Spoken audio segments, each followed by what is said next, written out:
Folke Bernadotte, Count of Wisborg, was a Swedish diplomat and nobleman. During World War II he negotiated the release of about 31,000 prisoners from German concentration camps, including 450 Danish Jews from the Theresienstadt camp. They were released on April 14, 1945. In 1945, he received a German surrender offer from Heinrich Himmler, though the offer was ultimately rejected. After the war, Bernadotte was unanimously chosen to be the United Nations Security Council mediator in the Arab-Israeli conflict of 1947–1948. He was assassinated in Jerusalem in 1948 by the militant Zionist group Lehi while pursuing his official duties. Upon his death, Ralph Bunche took up his work at the UN, but was removed from the post around 6 months after Bernadotte was assassinated, at the critical period of recognition of the fledgling state. Early life: Folke Bernadotte was born in Stockholm into the House of Bernadotte. He was the son of Count Oscar Bernadotte of Wisborg and his wife Ebba Folke. His grandfather was King Oscar II of Sweden. Bernadotte attended school in Stockholm, after which he entered training to become a cavalry officer at the military academy Wisborg. He took the officer's exam in 1915, was commissioned a lieutenant in 1918, and subsequently was promoted to the rank of major. Bernadotte represented Sweden in 1933 at the Chicago Century of Progress Exposition, and later served as Swedish Commissioner General at the New York World's Fair in 1939 40. Bernadotte had long been involved with the Swedish Boy Scouts, and took over as director of the organization in 1937. At the outbreak of World War II, Bernadotte worked to integrate the Scouts into Sweden's defense plan, training them in anti-aircraft work and as medical assistants. Bernadotte was appointed vice chairman of the Swedish Red Cross in 1943. Diplomatic career. World War II. While vice president of the Swedish Red Cross in 1945, Bernadotte attempted to negotiate an armistice between Germany and the Allies. He also led several rescue missions in Germany for the Red Cross. During the autumns of 1943 and 1944, he organized prisoner exchanges which brought home 11,000 prisoners from Germany via Sweden. In April 1945, Heinrich Himmler asked Bernadotte to convey a peace proposal to Prime Minister Winston Churchill and President Harry S. Truman without the knowledge of Adolf Hitler. The main point of the proposal was that Germany would only surrender to the Western Allies, but would be allowed to continue resisting the Soviet Union. According to Bernadotte, he told Himmler that the proposal had no chance of acceptance, but nevertheless he passed it on to the Swedish government and the Western Allies. It had no lasting effect. White buses.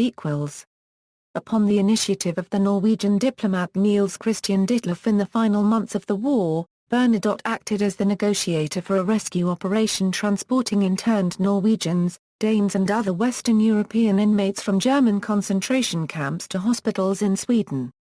In the spring of 1945, Bernadotte was in Germany when he met Heinrich Himmler, who was briefly appointed commander of an entire German army following the assassination attempt on Hitler the year before. Bernadotte had originally been assigned to retrieve Norwegian and Danish POWs in Germany. He returned on May 1, 1945, the day after Hitler's death.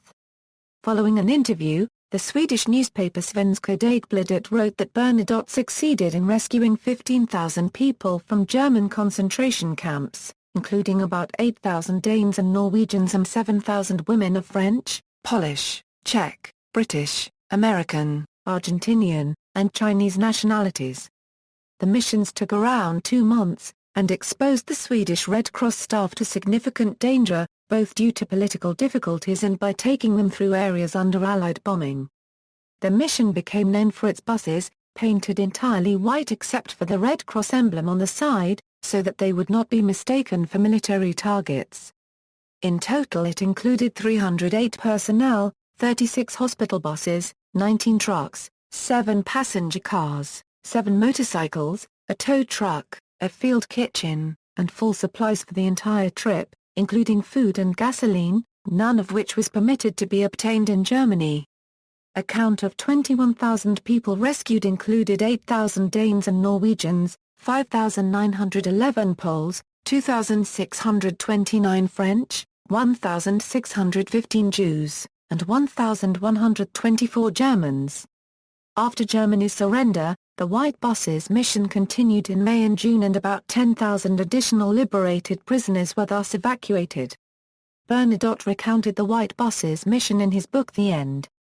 My Humanitarian Negotiations in Germany in 1945 and Their Political Consequences, published on June 15, 1945 in Swedish.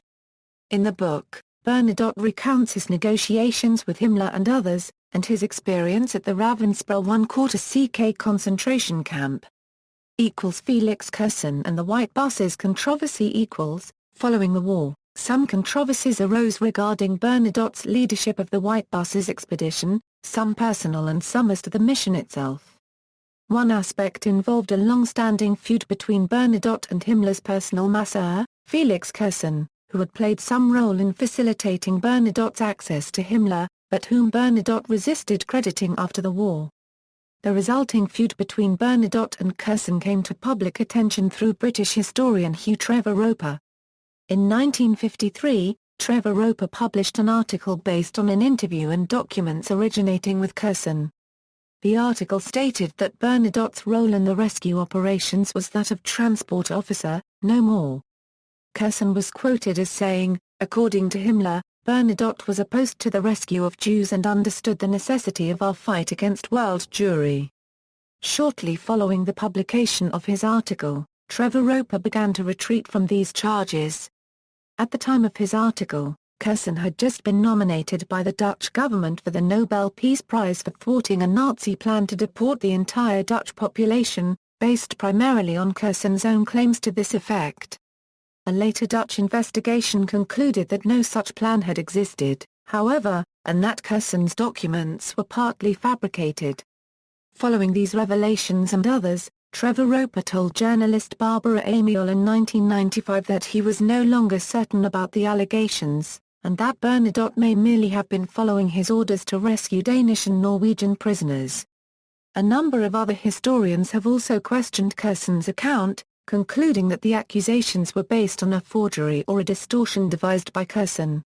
Some controversy regarding the White Bus's trip has also arisen in Scandinavia, particularly regarding the priority given to Scandinavian prisoners. Political scientist Sune Persson judged these doubts to be contradicted by the documentary evidence. He concluded, the accusations against Count Bernadotte, to the effect that he refused to save Jews from the concentration camps, are obvious lies, and listed many prominent eyewitnesses who testified on Bernadotte's behalf, including the World Jewish Congress representative in Stockholm in 1945. UN Mediator . On May 20, 1948, Folke Bernadotte was appointed United Nations mediator in Palestine, in accordance with UN Resolution 186 of May 14, 1948. It was the first official mediation in the UN's history. This was necessitated by the immediate violence that followed the United Nations partition plan for Palestine and the subsequent unilateral Israeli declaration of independence. In this capacity, he succeeded in achieving an initial truce during the subsequent 1948 Arab-Israeli war and laid the groundwork for the United Nations Relief and Works Agency for Palestine refugees in the Near East. The specific proposals showed the influence of the previously responsible British government, and to a lesser extent the US government. First proposal. On June 28, 1948, Bernadotte submitted his first formal proposal in secret to the various parties. He presented the following suggestions to discuss: Palestine and Transjordan be reformed as a union, comprising 2 members, 1 Arab and 1 Jewish, each member with full control over its own affairs, including its foreign relations, economic union, fix boundaries by negotiation, immigration within its own borders should be within the competence of each member, full protection of religious and minority rights, guarantees for holy places, religious buildings and sites, return of residents, displaced by the conflict. As far as the boundaries of the 2 members were concerned, Bernadotte suggested to consider inclusion of the whole or part of the Negev in Arab territory, inclusion of the whole or part of Western Galilee in the Jewish territory, inclusion of the city of Jerusalem in Arab territory, with municipal autonomy for the Jewish community and special arrangements for the protection of the holy places, consideration of the status of Jaffa, establishment of a free port at Haifa, the area of the free port to include the refineries and terminals, establishment of a free airport at Lydda. Second proposal. After the unsuccessful first proposal, Bernadotte continued with a more complex proposal that abandoned the idea of a union and proposed two independent states. This proposal was completed on September 16, 1948, and had as its basis 7 basic premises. Peace must return to Palestine and every feasible measure should be taken to ensure that hostilities will not be resumed and that harmonious relations between Arab and Jew will ultimately be restored. A Jewish state called Israel exists in Palestine and there are no sound reasons for assuming that it will not continue to do so. The boundaries of this new state must finally be fixed either by formal agreement between the parties concerned or failing that, by the United Nations. Adherence to the principle of geographical homogeneity and integration, which should be the major objective of the boundary arrangements, should apply equally to Arab and Jewish territories, whose frontiers should not therefore, be rigidly controlled by the territorial arrangements envisaged in the resolution of November 29. The right of innocent people, uprooted from their homes by the present terror and ravages of war, to return to their homes, should be affirmed and made effective, with assurance of adequate compensation for the property of those who may choose not to return. The city of Jerusalem, because of its religious and international significance and the complexity of interests involved, should be accorded special and separate treatment. International responsibility should be expressed where desirable and necessary in the form of international guarantees, as a means of allaying existing fears, and particularly with regard to boundaries and human rights. The proposal then made specific suggestions that included, the existing indefinite truce should be superseded by a formal peace, or at the minimum, an armistice. The frontiers between the Arab and Jewish territories, in the absence of agreement between Arabs and Jews, should be established by the United Nations. The Negev should be defined as Arab territory. The frontier should run from Al-Fallujah north-northeast to Ramleh and Lydda. Galilee should be defined as Jewish territory. Haifa should be declared a free port, and Lydda Airport should be declared a free airport. The city of Jerusalem, which should be understood as covering the area defined in the resolution of the General Assembly of November 29, should be treated separately and should be placed under effective United Nations control with maximum feasible local autonomy for its Arab and Jewish communities with full safeguards for the protection of the holy places and sites and free access to them and for religious freedom. The United Nations should establish a Palestine Conciliation Commission. The right of the Arab refugees to return to their homes in Jewish-controlled territory at the earliest possible date should be affirmed by the United Nations, and their repatriation, resettlement and economic and social rehabilitation, and payment of adequate compensation for the property of those choosing not to return, should be supervised and assisted by the United Nations Conciliation Commission. With respect to the refugee issue, Bernadotte said, "It is undeniable that no settlement can be just and complete if recognition is not accorded to the right of the Arab refugee to return to the home from which he has been dislodged by the hazards and strategy of the armed conflict between Arabs and Jews in Palestine. The majority of these refugees have come from territory which was to be included in the Jewish state.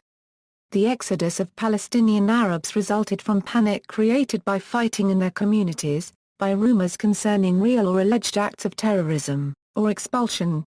It would be an offense against the principles of elemental justice if these innocent victims of the conflict were denied the right to return to their homes while Jewish immigrants flow into Palestine, and, indeed, at least offer the threat of permanent replacement of the Arab refugees who have been rooted in the land for centuries."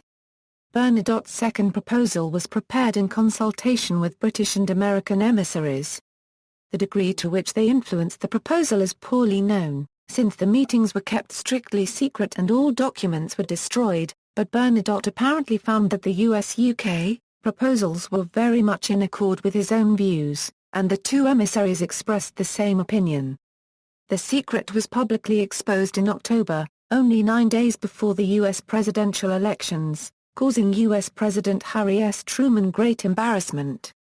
Truman reacted by making a strongly pro-Zionist declaration, which contributed to the defeat of the Bernadotte Plan in the UN during the next 2 months. Also contributing was the failure of the ceasefire and continuation of the fighting. After Bernadotte's death, his assistant American mediator Ralph Bunche was appointed to replace him. Bunche eventually negotiated a ceasefire, signed on the Greek island of Rhodes. See 1949 Armistice Agreements. Criticism: the Israeli government criticized Bernadotte's participation in the negotiations. In July 1948, Bernadotte said that the Arab nations were reluctant to resume the fighting in Palestine and that the conflict now consisted of incidents. A spokesman for the Israeli government replied, "Count Bernadotte has described the renewed Arab attacks as incidents. When human lives are lost, when the truce is flagrantly violated and the SC defied, it shows a lack of sensitivity to describe all these as incidents, or to suggest as Count Bernadotte does, that the Arabs had some reason for saying no. Such an apology for aggression does not augur well for any successful resumption by the mediator of his mission." Other views by Bernadotte: Bernadotte wrote that, in putting forward any proposal for the solution of the Palestine problem, one must bear in mind the aspirations of the Jews, the political difficulties and differences of opinion of the Arab leaders, the strategic interests of Great Britain, the financial commitment of the United States and the Soviet Union, the outcome of the war, and finally the authority and prestige of the United Nations. Assassination. Bernadotte was assassinated on Friday 17 September 1948 by members of the armed Jewish Zionist group Lehi. It is alleged that a three-man center of Lehi had approved the killing: Yitzhak Yezynitsky, Nathan Friedman and I. Israel Eldad. A fourth leader, Emanuel Strasberg, was also suspected by the Israeli Prime Minister David Ben-Gurion of being part of the group that had decided on the assassination. The assassination was planned by the Lehi operations chief in Jerusalem, Yehoshua Zetler. A four-man team ambushed Bernadotte's motorcade in Jerusalem's Kataman neighborhood, consisting of Yehoshua Cohen, Yitzhak Ben Moshe, Avraham Steinberg, and Meshulam Makova. The team left a Lehi base in a jeep and set up a makeshift roadblock at Ben Zion Gani Square, off Palmer Street, and waited in the jeep. When Bernadotte's motorcade approached, Cohen, Ben Moshe, and Steinberg got out and approached the jeep, while Makova, the driver, remained. Captain Moshe Hillman, the motorcade's Israeli liaison officer who was sitting in the leading UN vehicle, called out in Hebrew to let them through, but was ignored. Cohen came up to Bernadotte's sedan and fired through an open window, hitting Bernadotte and a French officer who was sitting beside him, Colonel André Sirat, a UN observer who had been mistaken for Dr. Ralph Bunche, the American aide to Bernadotte. Both Bernadotte and Sirat were killed. Ben Moshe and Steinberg shot at the tires of the UN vehicles, while Cohen finished the magazine by firing at the radiator. The driver of the sedan, Colonel Begley, got out and tried to grapple with Cohen as he fired his last shots, but was burned in the face by the gun flashes. Ben Moshe and Steinberg then rushed back and mounted the jeep, which quickly accelerated down a side road, while Cohen ran away from the scene across a roadside field. Following the shooting, Bernadotte's sedan sped to the Hadassah Mount Skippus Hospital, despite damage to the radiator. The lead vehicle followed as its tires came apart. General G.E. Lindström paragraph M, who was in the UN vehicle, described the incident as follows. In the Kataman quarter, we were held up by a Jewish army-type jeep placed in a roadblock and filled with men in Jewish army uniforms. At the same moment, I saw an armed man coming from this jeep. I took little notice of this because I merely thought it was another checkpoint. However, he put a Tommy gun through the open window on my side of the car, and fired point-blank at Count Bernadotte and Colonel Sirat. I also heard shots fired from other points, and there was considerable confusion. Colonel Sirat fell in the seat in back of me, and I saw at once that he was dead. Count Bernadotte bent forward, and I thought at the time he was trying to get cover. I asked him, "Are you wounded?" He nodded, and fell back, when we arrived, at the Hadassah hospital. I carried the Count inside and laid him on the bed. I took off the Count's jacket and tore away his shirt and undervest. I saw that he was wounded around the heart and that there was also a considerable quantity of blood on his clothes about it. When the doctor arrived, I asked if anything could be done, but he replied that it was too late. All 4 members of the hit team made it to the religious community of Sharupina, where they hid with local Haredi Lehi sympathizers. After a few days in hiding, they fled to Tel Aviv in the back of a furniture truck. The following day the United Nations Security Council condemned the killing of Bernadotte as a cowardly act which appears to have been committed by a criminal group of terrorists in Jerusalem while the United Nations representative was fulfilling his peace-seeking mission in the Holy Land. Bernadotte's body was moved to the YMCA, before being moved to Haifa and then flown back to Sweden, where the state funeral was attended by Abba Eban on behalf of Israel. Folke was survived by a widow and 2 sons, a 12-year-old and a 17-year-old. He was buried at the Northern Cemetery in Stockholm. Lehi leaders initially denied responsibility for the attack. Later Lehi took responsibility for the killings in the name of Hazrat Hamoldit, a name they copied from a wartime Bulgarian resistance group. The group regarded Bernadotte as a stooge of the British and their Arab allies, and therefore as a serious threat to the emerging state of Israel. Most immediately, a truce was in force and Lehi feared that the Israeli leadership would agree to Bernadotte's peace proposals, which they considered disastrous. They did not know that the Israeli leaders had already decided to reject Bernadotte's plans and take the military option. Betty Nut Lazarus, a Lehi militant, and the granddaughter of composer Alexander Scriabin, was also imprisoned for being allegedly involved in the killing, before being subsequently released. Lehi was forcibly disarmed and many members were arrested, but nobody was charged with the killings. The Israel police, along with the military police and security services, investigated the assassination, but failed to identify any of the participants in the assassination, and the case was eventually closed without any of the participants having been identified. It has been suggested that the reasons for the failure of the investigation were poor coordination between these bodies, which resulted in information that may have assisted the police not being turned over to them, and the lack of proficiency among police officers and investigators in the early days of the Israel police. Yellen Moore and another Lehi member, Matityahu Shimovitz, were charged with belonging to a terrorist organization. They were found guilty but immediately released and pardoned.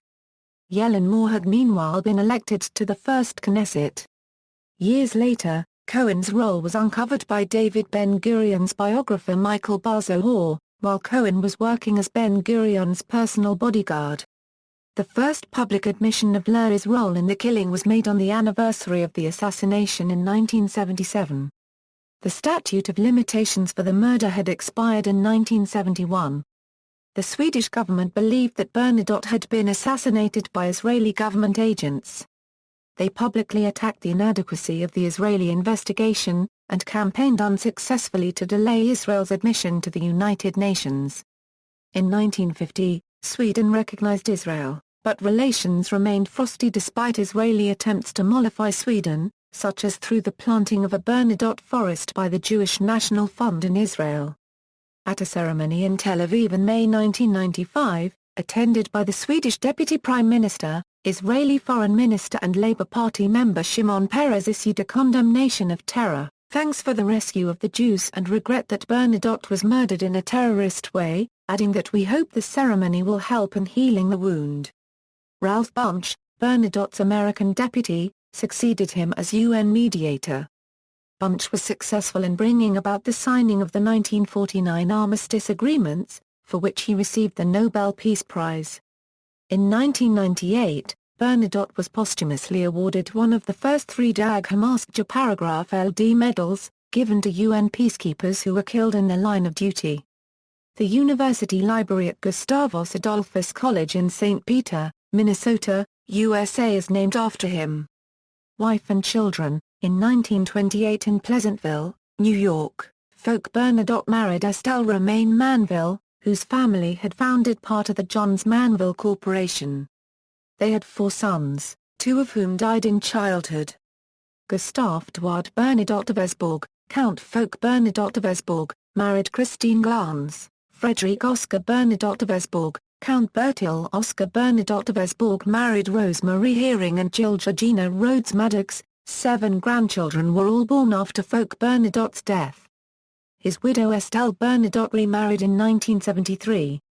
In September 2008, it became official that before his marriage Bernadotte had a daughter with actress Lily Eriksson ud, Jan Berg to Sophia Christina Matthiessen, now copyright E. Eriksson, who was adopted by Carl G. W. Matthiessen when he married Lily Eriksson in 1925. Bibliography, Bernadotte, Folke. The Curtain Falls. Count Erich Lewenhaupt, translator. New York, A. A. Knopf. Retrieved December 28, 2008. Bernadotte, Folke. Instead of Arms, Autobiographical Notes. Stockholm. New York, Bonniers. ISBN 978-1,125,284,537. Bernadotte, Folke. Ma currency niskojag ma paragraph tt. Stockholm, A. Bonnier. Bernadotte, Folke, 1951. To Jerusalem translated from the Swedish by Joan Bullman. Westport, Connecticut, Hyperion Press. See also, Raoul Wallenberg. Notes. References, Kushner, Harvey W. Encyclopedia of Terrorism. Sage Publications. ISBN 978-0-7619-2408-1. Schwartz, Ted. Walking with the Damned, The Shocking Murder of the Man Who Freed 30,000 Prisoners from the Nazis. Paragon House, New York. ISBN 978-1-55778-315-8. Martin, Kati. A Death in Jerusalem. Pantheon. ISBN 978-0-679-42083-5. Further reading, Ben Drong, Elad the Mediator, Ralph Bunche and the Arab-Israeli Conflict 1947–1949. External links, Royal House of Sweden and Royal House of Norway, M. Friedman, The Road to Freedom. An essay by survivor of the Holocaust. From the Memory Project, United States Holocaust Memorial Museum, Folke Bernadotte Find a Grave Memorial, Joshua Zettler Daily Telegraph Obituary, Photo Life Archive Bernadotte Palestine August 1948.